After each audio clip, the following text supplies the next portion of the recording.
Mihal, seus analistas de geopolítica do MBL, tudo bem com vocês? É isso aí mesmo, né? É a MBL falando da nova Guerra Fria entre Estados Unidos e China. Assim, gente, eu posso falar um pouco de política internacional, posso trazer minha perspectiva sobre isso, tá? Mas é uma perspectiva de um cara que não é especialista no assunto. Eu gosto de política, eu gosto de fazer certas comparações e leituras históricas, mas não é muito minha praia fazer esse tipo de leitura.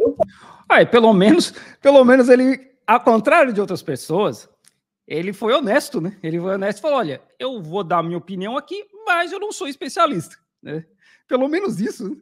Posso fazer uma leitura comparada, por exemplo, eu posso ver o drama da potência Estados Unidos, que é uma potência em queda, com uma potência em ascensão, que no caso é a China.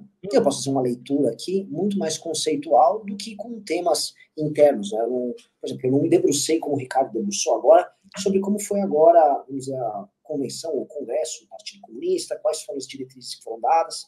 Mas o fato, meus amigos, é que a China está muito mais poderosa do que a gente imagina, e mesmo com a tal da crise iminente, a gente ouve há mais de 10, 15 anos que a China é uma bolha, que essa bolha vai quebrar, mas a bolha da China não quebra não, tá? Ela tem alguns pressupostos que permitem que ela continue crescendo, e uma delas é um estoque de mão de obra advinda do interior, que pode sempre colocar em pressão os salários da galera que mora no litoral. Então, quando a galera que mora no litoral começa a ganhar mais, começa a virar classe média, vem mais gente do interior, eles mesmos trazem, eles habitam aquelas cidades que eles mesmos constroem, e aí você consegue baixar o preço da mão de obra. Isso não faz sentido pelo seguinte, o salário médio do chinês triplicou desde 2005. Então, o salário não está baixando. O salário só continua subindo. Inclusive, vai ter todo ano a gente tem um aumento aqui na China, né? Tipo aumento de sindicato do Brasil. Eu não sei dizer se aqui é relacionado ao sindicato, mas todo ano tem. Esse ano acho que foi de 4%. Mas tem um outro aumento para vir agora, acho que agora em outubro ou novembro, alguma coisa assim que eu vi o RH da empresa falando, que vai vir uma paulada, tipo uns 12%, que é mandatório do governo. E eu não sei dizer também se é para todo mundo, né? Porque pode ser só para o pessoal da fábrica e tal. Aqui tem disso também. Então, porque o pessoal da fábrica, eu recebi 4% de aumento, mas o pessoal da fábrica recebeu mais, por exemplo. Então, eu não sei se é agora, em outubro ou novembro, mas vai subir de novo e vai ser uma paulada. Então, o que ele está falando aqui não faz sentido. E não faz sentido, tanto não faz sentido, que o CEO da Apple, que entende muito mais de China e de geopolítica mundial do que eu e o cara do MBL, ele já falou, a China já não é mais mão de obra barata, né? Não é mais destino de mão de obra barata. O negócio da China é a qualidade e a logística, basicamente, porque a China produz um volume muito grande e uma qualidade muito grande. Tanto é que tem muita fábrica mudando para o México, fábricas da China saindo para o México. Por quê? Porque a mão de obra do México é mais barata e porque o México é do lado dos Estados Unidos. Então, simplesmente empacota o caminhão e atravessa a fronteira. Com esse estoque, e aí você vai mantendo a China sempre num status de competitividade, praticando o que alguns países chamam de dumping. Eles também quase não têm sistema previdenciário, e num momento que eles não têm sistema previdenciário, que as economias são feitas pelas famílias, há uma poupança gigantesca, né? E essa poupança gigantesca que tem ali na China está ajudando a financiar naturalmente o crescimento econômico deles. Tá? Isso é outra mentira, né? A gente tem sistema previdenciário, porque eu pago todo mês. Eu sou estrangeiro e eu pago o sistema previdenciário da China. Inclusive, essa semana saiu aí, semana passada, essa semana, né? Saiu a notícia de que aumentou a idade para aposentadoria na China, que antes era 60 anos para homem, 50 para mulher, e agora para homem vai para 63. Então, já subiu 3 anos. A galera aqui tá indignadaça, né? Tem um cara que trabalha comigo que estava para se aposentar logo, já era. Ele vai ter que trabalhar mais 2 anos e 7 meses, acho que tem um esquema ligado com a data de nascimento. E aí ele não está muito feliz, não. Então, não, a gente tem aposentadoria, tem sistema previdenciário. Não cobre uma vida confortável, como é no Brasil, né? Não tem como, mas existe. Então, assim, esperem muito da China. Esperem muito da China. A China, geopoliticamente, eu venho percebendo essas movimentações, ela vem tentando tirar a prerrogativa do uso do dólar no comércio internacional.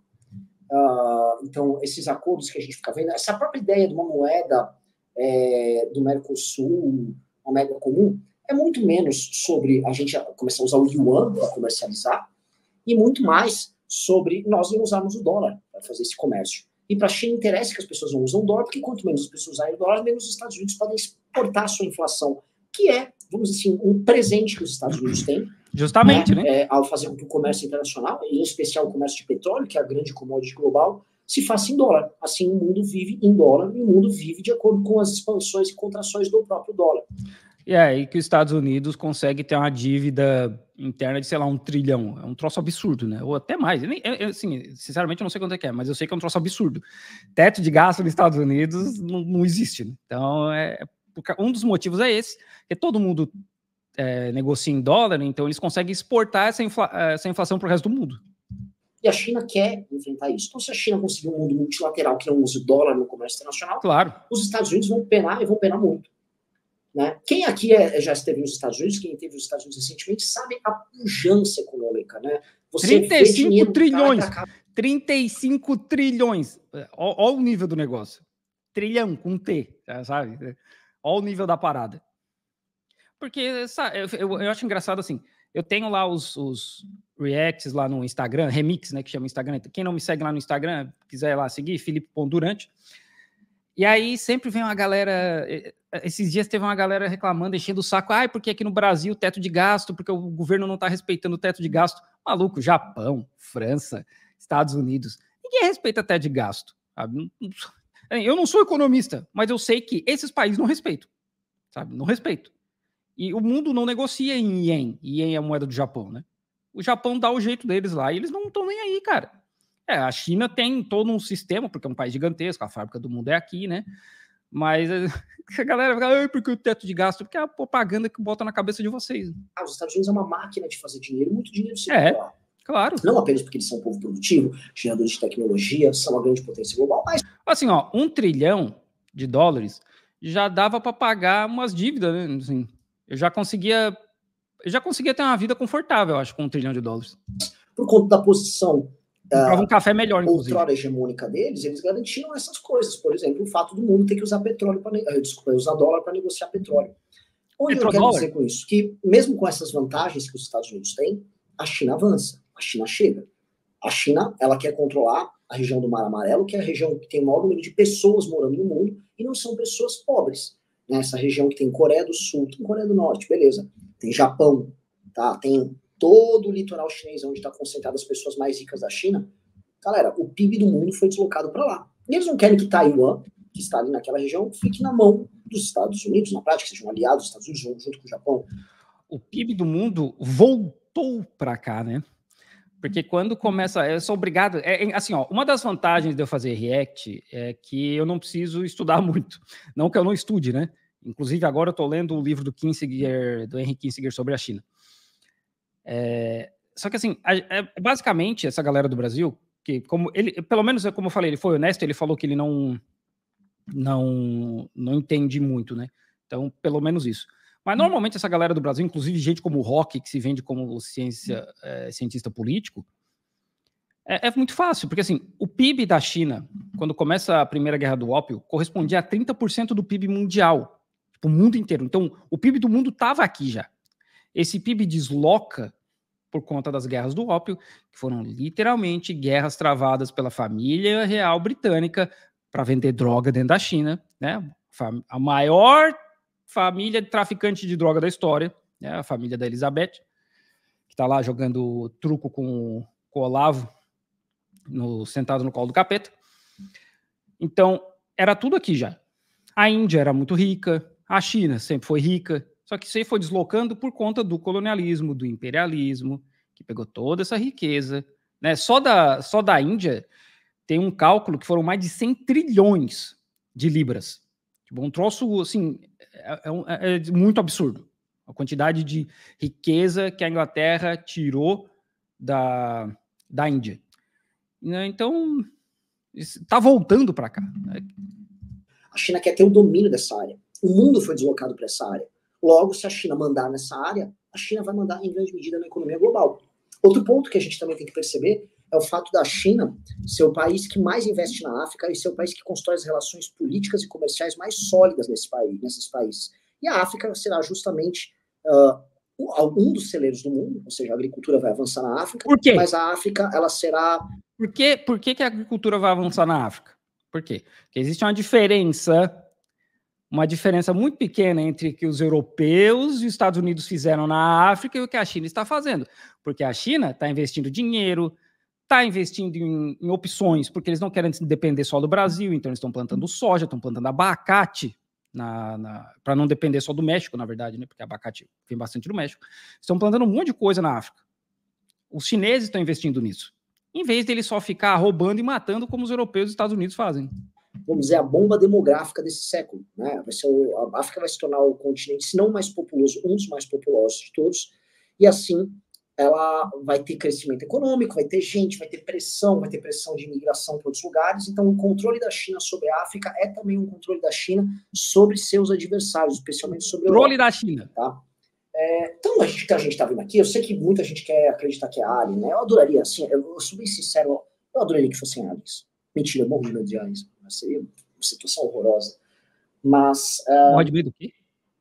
Eu, em grande medida, creio que a gente vai se aproximando de um quase clima de Terceira Guerra Mundial, e a armadilha de Tucídides, que é basicamente... Lá vem. Essa galera, eu acho engraçado que eles aprendem uma meia dúzia de conceito grego, na verdade. Eles têm a armadilha de Tucídides e todo mundo fica repetindo. Todo mundo. Esse conflito quase iminente entre a potência hegemônica em declínio versus a potência em ascensão desafiante, se a gente cair nela, a gente vai ter um monte de guerra, né? Aquele período da Guerra do Peloponeso, que foi uma guerra entre Esparta e Atenas, foi muito doloroso para a Grécia. E na prática, tanto Atenas e Esparta se destruíram, Tebas veio, botou ordem na casa em um determinado momento, mas na verdade, um povo que na prática não era grego, né? Não era um deles ali, que eram os macedônios, ele viu aquilo, se organizou e tomou a bagaça toda. E esse que surge Alexandre Grande, o meu grande herói, e fez... grande herói. Ai, Alexandre Grande, meu grande herói. O cara invadiu metade do mundo, mas tá tudo certo, né?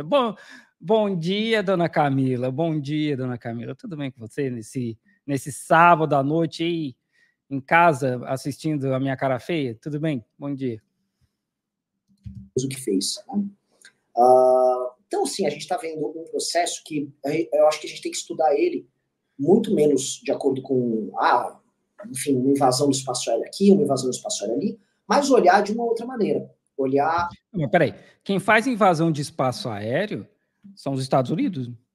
Até diminuiu, inclusive, tá? Diminuiu, porque recentemente, até uns meses atrás, era quase toda semana. E sempre tem, porque assim, a gente não acompanha isso, né?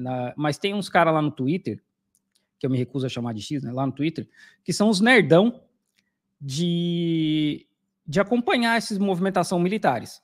Então tem uns perfis lá que estão sempre postando o posicionamento de aviões de guerra, de navio de guerra, e sempre tem avião dos Estados Unidos na beirolinha do espaço aéreo chinês. Sempre tem. Vindo da Coreia, vindo de Taiwan... vindo do Japão ali, né, das ilhas Ryukyu, que faz parte de Okinawa e tal, sempre tem. A China não faz isso, não vê avião da China tentando invadir espaço aéreo da Califórnia, por exemplo. Alguém mandou um negócio aqui, mandou um superchat. Acho muito legal quando você fala nos vídeos, como a China não precisa gastar trilhões em guerras matando gente pelo mundo. Os caras se doem, sendo que você nem fala nada demais. Mas é verdade, né? Assim, a China não gasta $1 trilhão por ano com defesa como os Estados Unidos gastam, né? Porque os Estados Unidos criam essa ideia de defesa como se eles estivessem se defendendo de alguém atacando eles. Só que ninguém está atacando os Estados Unidos. Quando foi a última vez que existiu um ataque militar de um país estrangeiro contra os Estados Unidos? Deve ter sido o México, há uns 200 anos atrás. E é isso aí. Então, eles gastam $1 trilhão por ano com defesa para matar gente ao redor do mundo, que é o que eles fazem com drone, por exemplo. A pessoa nem sabe que vai morrer, tá andando na rua e morreu. É isso aí. É que nem o ataque do de Israel, né, com o pager. Como um processo histórico, né, de décadas. Talvez grande erro histórico, foi o grande erro americano de jogar a sua capacidade industrial toda na China, Pearl Harbor, verdade. Financiar a China e transformar a China no seu grande aliado. Os Estados Unidos poderiam ter distribuído isso, em grande medida, por outros países, dentre eles o Brasil. Quem financiou esse ganho de tecnologia e esse ganho de produtividade foram os Estados Unidos. Não à toa os Estados Unidos são o maior mercado consumidor da China. A China faz... Os Estados Unidos financiaram um ganho de produtividade nas fábricas chinesas? Não. O que eles fizeram foi, vamos usar a mão de obra de um país extremamente pobre, que é pobre porque a gente colonizou e puniu com várias guerras e multas porque eles perderam guerras e etc. E é isso aí. Não foi não, vamos investir na China porque a gente quer ver a evolução da economia chinesa e os chineses se dando bem. Produto distribuído para o mundo, mas o maior país do mundo, o país que mais consome são os Estados Unidos da América. Então, será que aquela estratégia do Kissinger valeu a pena? Ou será que era inevitável esse crescimento e os Estados Unidos perderiam a chance de ganhar com isso? Eu não sei, tá? O lance é que os Estados Unidos têm na China agora o seu grande inimigo, e se a gente olha em termos recentes, a gente começa a ver um laboratório na China com cientistas que tinham experimentos também aqui no Ocidente, ou seja, os cientistas que operavam na China faziam parte de consórcios globais. Essa culpa não é só da China, tá? Trabalhando com vírus aí. Até porque trabalhar com esse tipo de vírus e pesquisas com coronavírus, antavírus, etc., dá muito dinheiro, então um pesquisador para ficar... Antavírus tem cara de ser o vírus que pega nas pessoas do MBL, né? Manipulando vírus em laboratório consegue financiamento, então é um estímulo econômico para que esse tipo de coisa aconteça. Não só na China, mas também no Ocidente. Na verdade... Então, Renan, nos anos 60, 70, eu tenho um vídeo sobre isso, eu vou deixar aqui depois, tá? Para vocês verem. Os Estados Unidos fizeram um teste com sífilis em negros no Alabama, sabe? No Alabama, lá dentro dos Estados Unidos. Eles fizeram um teste com uma doença lá dentro. Então, é muito fácil falar, não, porque agora na China, né, tem cientistas usando isso, usando aquilo. Os Estados Unidos fizeram lá dentro do solo deles. E se eu não me engano, eles fizeram também ali em Porto Rico ou Costa Rica. Eu sempre confundo. Porto Rico, que é uma colônia dos Estados Unidos, inclusive, né? Eles fizeram a mesma coisa. Isso há décadas atrás. Sabe? Então...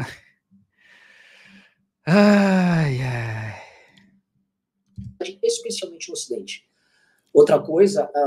Surge o vírus, surge o coronavírus sai da China, a China acaba, querendo ou não, exportando esse vírus para o resto do mundo, o mundo tem que se adequar a novas circunstâncias, há uma crise econômica, e eu acho que a gente vai sentir essa crise econômica, o mundo já começa a entrar em recessão, a Inglaterra, por exemplo, já está em recessão, o Brasil, que você não se engane, esses números de PIB que o Bolsonaro ficou mostrando, o Brasil está destruído, as empresas... Assim, esse vídeo não é de hoje, tá? Esse vídeo não é de hoje, então...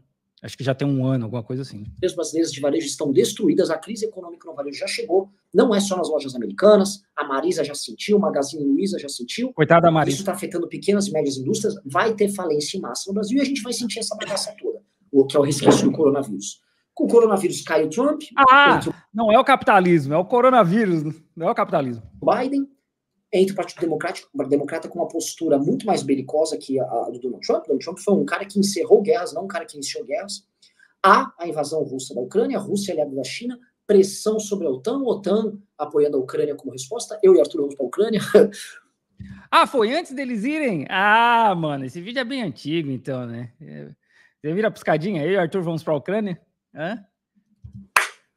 Conflito, uma guerra por proxy, ou seja, os Estados Unidos que estão em guerra com a Rússia, os Estados Unidos estão mandando dinheiro, os Estados Unidos estão mandando equipamentos, os Estados Unidos mandando armas, foi confirmado e parece que vai ter um anúncio que os Estados Unidos e a Inglaterra vão mandar aviões, vão ter caças, finalmente a Ucrânia vai ter caças para poder fazer frente aos aviões russos, ou seja, a Ucrânia vai ter condição de fechar o espaço aéreo, que a gente não se iluda, os caças norte-americanos são muito superiores aos caças russos.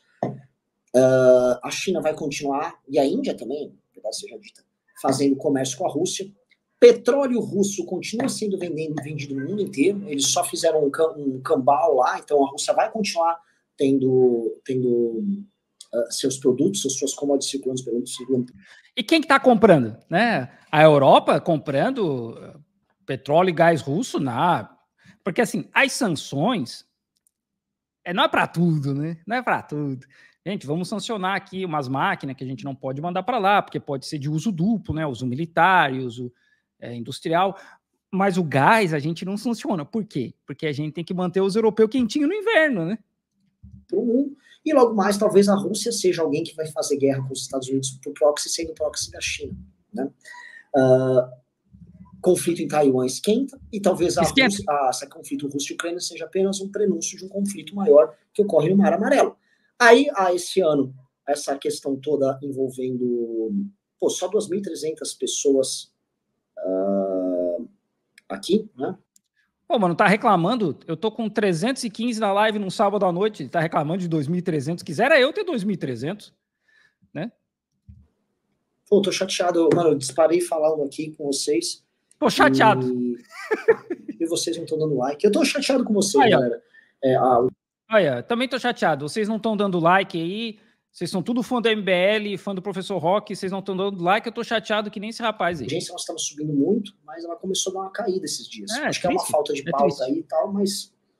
Pô, trabalhamos tanto, cara. Mas não vou dizer nada. Vamos continuar aqui.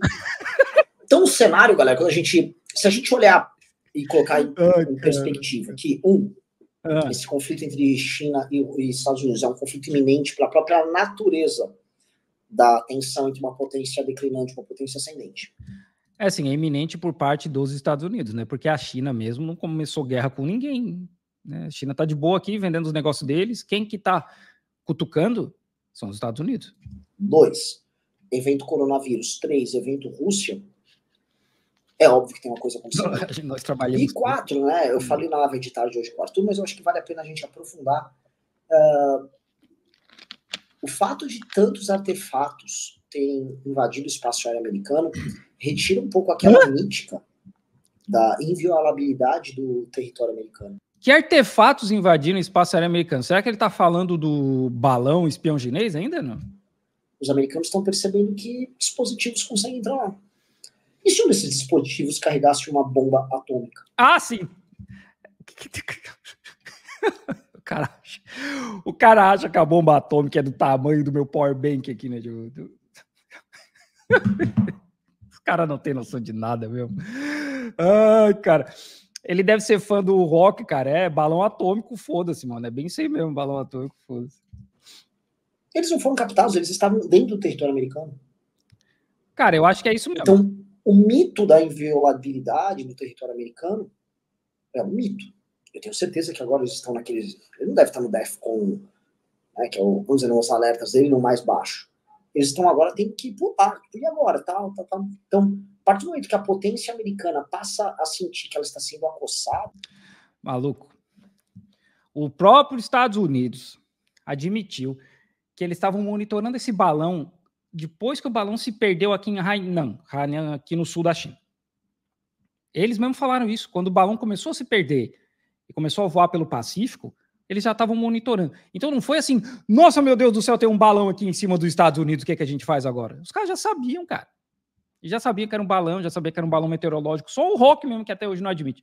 E tá bom também desse cara do MBL. Tá bom, chega. Chega, tá bom. Ai, ai.